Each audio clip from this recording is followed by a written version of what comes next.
What is aging in sociology? Aging actually refers to the combination of the biological, psychological, and the social process that affect people as they grow older.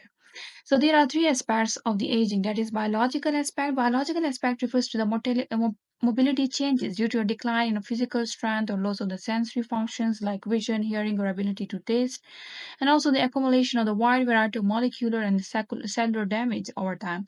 Also, the gradual decrease in the mental capabilities, growing risk of diseases, cardiac output decreases, blood pressure increase, and also the arteriosclerosis develops. So these all are the aspects that is actually associated with the biological side of the human body. Then second is the psychological aspect, which actually include the depression, dementia, the loss of memory, also the poor adjustment to a role changes, anxiety, low self-esteem, aggressive behavior, neurological disorders, grief, and fear.